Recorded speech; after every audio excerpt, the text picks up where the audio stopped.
Whether you have an employment, criminal, family, corporate, or personal injury matter, legal issues can be puzzling. The lawyers at Devry Smith Frank make all the pieces fit together.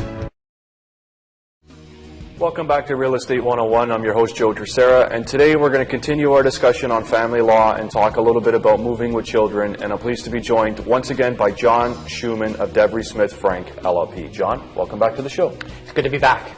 So John, I want to start today's show and talk about moving with children. And often when a couple separates, they want to move off on their own as soon as possible. Is there a problem with doing that? Well, if you're a parent of a child and you're splitting up with another parent, before you move out, you have to really think about what kind of relationship you want with your children going forward. Because if you just move out, Ontario law has this principle called defacto custody. And what that basically means is that the parent who moves out cedes custody to the other parent. So the parent who stays behind with the children is the custodial parent. Okay. And once that person has those rights and responsibilities, they can be hard to change.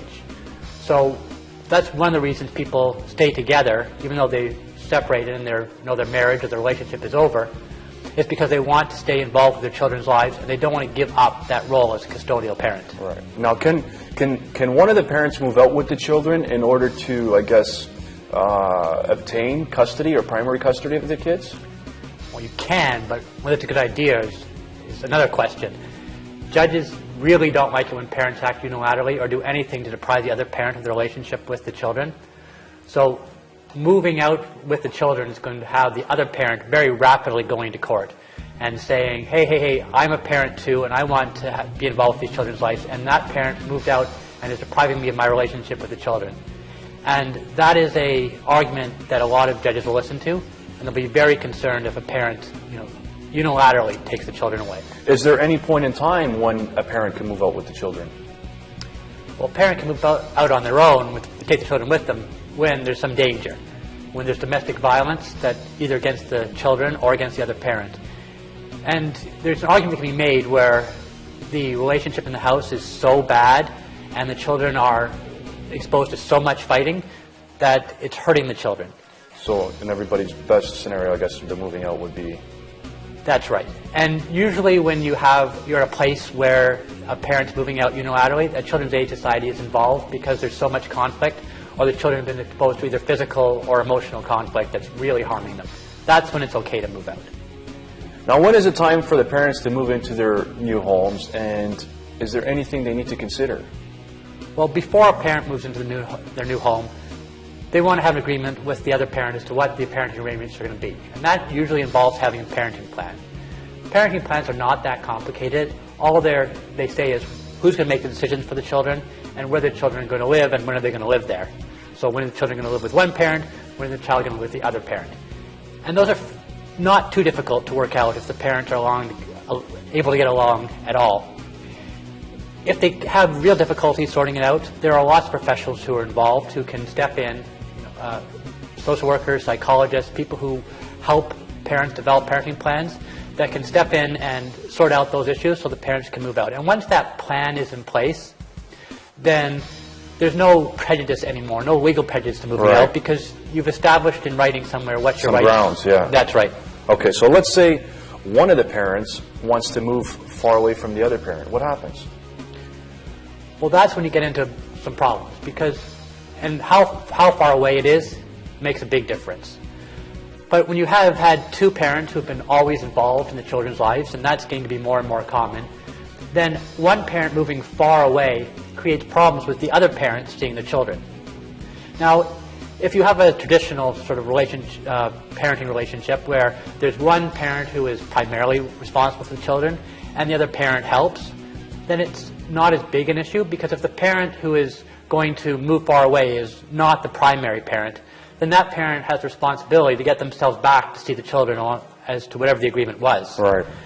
If the parent who's usually looking after the children moves far away or wants to move far away, and that's going to throw the whole parenting plan that they've agreed to into disarray, then there can be problems. Okay, does it make a difference what the agreement or court order says? Well, if the parents have worked out a parenting plan, they have an agreement as to how they're parenting the children. And at some point in time, they agreed that whatever their plan was, that was in the best interest of the children. If they had to go to court to have that decided, then at some point a judge decided what was in the best interest of the child. So if the court order or agreement says the children should be with parent A on Monday, Tuesday, and parent B on Wednesday, Thursday, then either the parents themselves or a judge thought that was in the children's best interest. And if one parent's going to move away that's going to change all that, then a judge or the parents have to look at, is this really in the children's best interest? It starts again when one parent says they're going to move and says, I've got to change. I want this, what's in the children's best interest is going to change as well. And so the court will look at it again as to what's in the children's best interest. But what was in the children's best interest before is going to heavily impact on that. Okay, so let's go back to that. Let's say one parent wants to move far away. What do they need to do? Well, the first thing they need to do is they need to, as soon as they're even thinking about it, tell the other parent. A parent cannot just move like from Ontario to New Brunswick with the children and say, oh, we'll sort this out later. That's not going to fly. You're going to get in, the other parent's going to be in court really fast, and it's going to create a whole lot of upheaval. That judge may order the children back to Ontario, so they're moving back and forth. It'll be a very nasty situation. Right. So what you want to do is you want to tell the other parent with enough time so you can talk about it. I mean, there are alternatives to having the current plan. If one parent has to move, you can sort it out so that the parent who's not moving gets all the holidays and all the Christmas vacation and all of the school vacations and long weekends, so they spend as much time. But if you're not talking about that well in advance, you're not going to sort it out. It may be that the second parent or the parent who's not moving is so involved in the children's life that it would be terrible for the children to move. And if that's the case, the parent who is going to want to move is going to have to go to court and ask for permission, and it's going to take some time for that to unfold. So if you think you have a job opportunity on the other side of the country, don't wait until the week before your job starts, because you may end up with a judge telling you you're not moving and losing that job. Are parents usually allowed to move away from their former spouses with the children? It's difficult to say what usually happens. Every case depends on its own facts, and judges have allowed many parents to move and told many parents they cannot move. It really depends on what the judge who is hearing the case on that particular day thinks is in the best interest of the children. If it's in the best interest of the children, then they move. And it doesn't matter what's in the best interest of the parent, it's what's in the best interest of the children. Right. Sometimes the best interest of the children are tied to the best interest of the parent because they have a really close relationship, and if one parent has to move, the children are going to lose that relationship.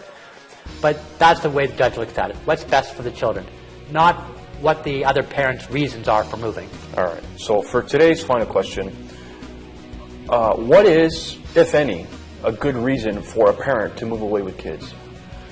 Well, the usual reasons that where moves are allowed is because a parent has a new job, and the new job is going to pay substantially more, or has better opportunities for advancement, or it can create a much better lifestyle for the children. Right.